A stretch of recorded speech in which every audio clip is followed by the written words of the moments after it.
Hello, everyone. Treasure Island, Part 2, Chapter 6, Council of War.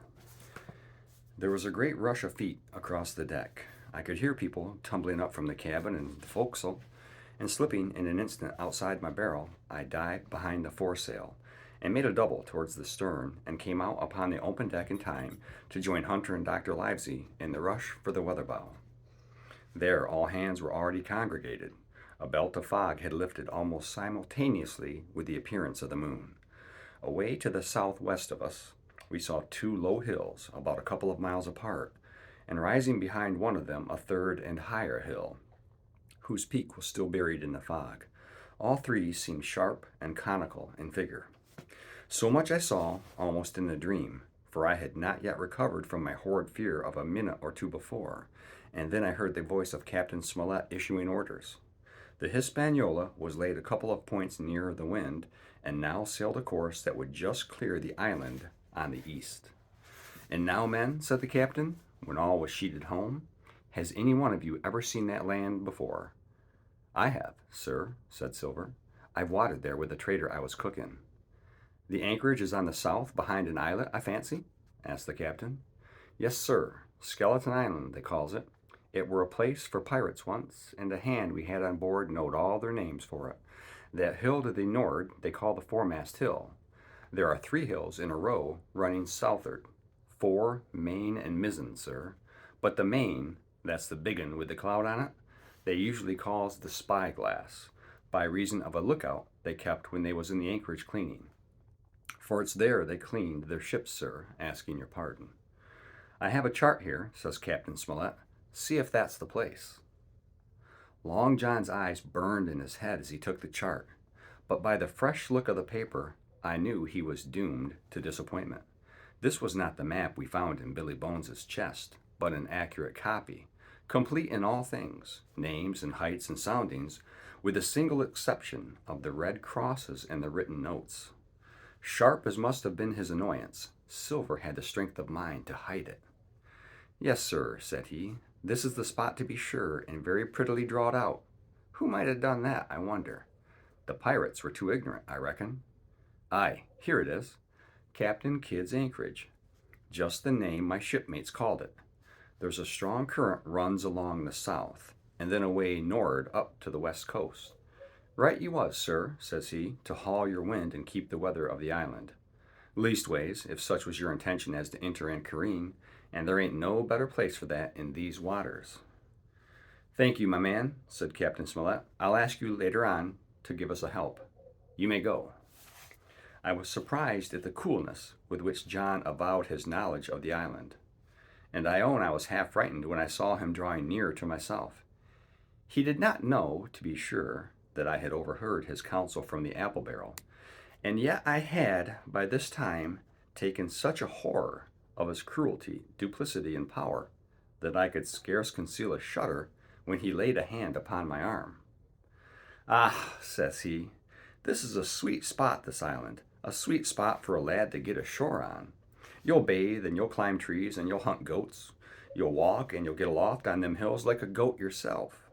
Why, it makes me young again. I was going to forget my timber leg, I was. It's a pleasant thing to be young and have 10 toes, and you may lay to that. When you want to go a bit of exploring, you must ask old John, and he'll put up a snack for you to take along." And clapping me in the friendliest way upon the shoulder, he hobbled off forward and went below.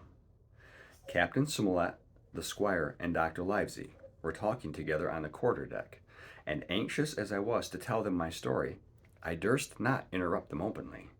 While I was still casting about in my thoughts to find some probable excuse, Dr. Livesey called me to his side. He had left his pipe below, and being a slave to tobacco had meant that I should fetch it. But as soon as I was near enough to speak and not to be overheard, I broke out immediately, "Doctor, let me speak. Get the captain and squire down to the cabin, and then make some pretense to send for me. I have terrible news." The doctor changed countenance a little, but next moment he was master of himself.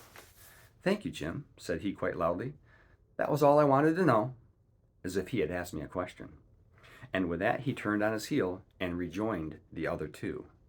They spoke together for a little, and though none of them started, or raised his voice, or so much as whistled. It was plain enough that Dr. Livesey had communicated my request, for the next thing that I heard was the captain giving an order to Job Anderson, and all hands were piped on deck. "My lads," said Captain Smollett, "I've a word to say to you. This land that we have sighted is the place we've been sailing to.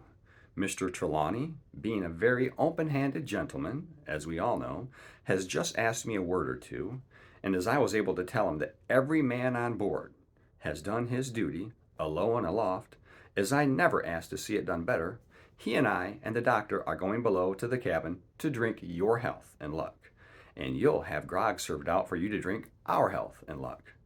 I'll tell you what I think of this. I think it is handsome, and if you think as I do, you'll give a good sea cheer for the gentleman that does it." The cheer followed. That was a matter of course, but it rang out so full and hearty that I confess I could hardly believe these same men were plotting for our blood. "One more cheer for Captain Smollett," cried Long John, when the first had subsided, and this also was given with a will. On top of that, the three gentlemen went below, and not long after, word was sent forward that Jim Hawkins was wanted in the cabin. I found them all three seated round the table, a bottle of Spanish wine and some raisins before them, and the doctor smoking away, with his wig on his lap, and that, I knew, was a sign that he was agitated.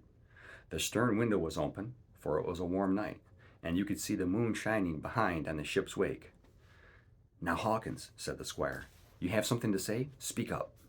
I did as I was bid, and as short as I could make it, told the whole details of Silver's conversation. Nobody interrupted me till I was done, nor did any one of the three of them make so much as a movement, but they kept their eyes upon my face from first to last. "Jim," said Dr. Livesey, "take a seat." And they made me sit down at the table beside them, poured me out a glass of wine, filled my hands with raisins, and all three, one after the other, and each with a bow, drank my good health and their service to me for my luck and courage. "Now, Captain," said the squire, "you were right, and I was wrong. I own myself an ass, and I await your orders." "No more an ass than I, sir," returned the captain. "I never heard of a crew that meant to mutiny but what showed signs before, for any man that had an eye in his head to see the mischief and take steps according. But this crew," he added, "beats me." "Captain," said the doctor, "with your permission, that's Silver, a very remarkable man." "He'd look remarkable well from a yard arm, sir," returned the captain. "But this is talk. This don't lead to anything. I see 3 or 4 points, and with Mr. Trelawney's permission, I'll name them." "You, sir, are the captain. It is for you to speak," says Mr. Trelawney grandly. "First point," began Mr. Smollett.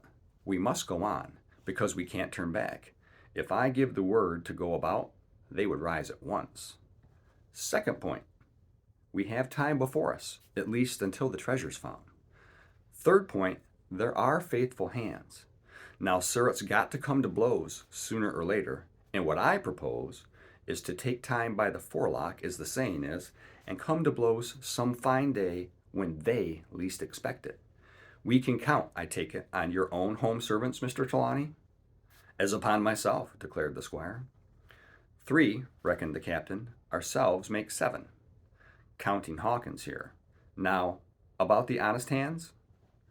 "Most likely Trelawney's own men," said the doctor, "those he had picked up for himself, before he lit on Silver."